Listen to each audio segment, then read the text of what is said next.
സൂര്യകാന്തി ചെടികൾ ആ കുറ്റികൾ കണ്ടില്ലേ, വാടി ഏകദേശം കാലാവധി ആയപ്പോൾ ആ ചെടിച്ചട്ടി എങ്ങനെ ഉപയോഗപ്പെടുത്തുമെന്ന് നോക്കിയപ്പോൾ വേറെ വിത്തുകളൊന്നും കണ്ടില്ല. വേഗം അടുക്കളയിൽ പോയിട്ട് കറി വയ്ക്കാൻ വാങ്ങി വെച്ച ഒരു ചുവന്ന മുളക് ഇങ്ങ് എടുത്തുകൊണ്ടുവന്നു, പൊളിച്ച് അതിലെ വിത്തുകളൊക്കെ ഇവിടെ അങ്ങ് വിതറി. എന്നിട്ടാണ് ഈ മുളക് തൈകൾ ഉണ്ടായത്. അതിൽ പക്ഷേ ഒരു ചെറിയൊരു പണിയും കൂടെ ചെയ്യേണ്ടി വന്നു. അതായത് 2 ദിവസം മഴ പെയ്ത് കഴിഞ്ഞപ്പോൾ തൈകൾ മുളച്ച് വരാൻ തുടങ്ങി. കുറേ ഉണ്ടായിരുന്നു. അപ്പോൾ എല്ലാറ്റിൻ്റെയും വേരൊക്കെ പുറത്തായിരുന്നു. അങ്ങനെ വെറുതെ വെതറിയല്ലേ.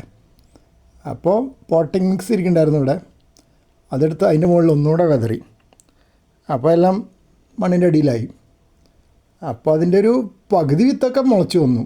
ബാക്കിയൊക്കെ ചിലപ്പോൾ ഈ പോട്ടിംഗ് മിക്സ് അതിൻ്റെ മുകളിലിട്ടപ്പോൾ കേടായിപ്പോയിട്ടുണ്ടാവും. എന്നാലും കുഴപ്പമില്ല. ഇതിലിപ്പോൾ ഒരു 5-8 തൈകൾ നല്ലതുണ്ടാവുമായിരിക്കും. ബാക്കിയൊക്കെ വളരെ ചെറുതാണ്.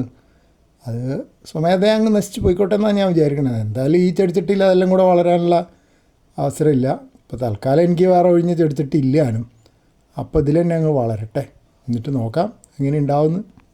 പിന്നെ തൈകൾ വളർന്നു വരാൻ തുടങ്ങിയപ്പോൾ പിന്നെ ഒരു പൊടിയും കൂടെ വെതറി. അതായത് ഇവിടെ കുറച്ച് വേപ്പിൻ പിണ്ണാക്ക് വാങ്ങിച്ചിട്ടുണ്ടായിരുന്നു, അതും കുറച്ച് വെതറി കൊടുത്തു. ഇവിടെ മുളക് തൈകളൊക്കെ എങ്ങനെയാണെന്ന് വെച്ചാൽ കുറച്ച് വലുതാകുമ്പോൾ ഒക്കെ ഇലകളൊക്കെ കേടായിട്ട് അങ്ങോട്ട് പോകാറാണ് പതിവ്. ഒന്നും കായ്ക്കൊന്നുമില്ല. അപ്പം ഇനി രോഗപ്രതിരോധ ശേഷി വർദ്ധിപ്പിക്കാൻ ഈ വേപ്പിൻ പിണ്ണാക്കിൻ്റെ പൊടിക്ക് കഴിയുമെങ്കിൽ നന്നായിക്കോട്ടെ. ആ ഒരു ശ്രമം കൂടി അതിൻ്റെ കൂടെ നടക്കുന്നുണ്ട്. ആ മണ്ണിൽ കുറച്ച് കറുത്ത് കാണുന്നത് അതിൻ്റെ പൊടി വെതറിയതാണ്. ഒക്കെ വെതറലേ ഉള്ളൂ.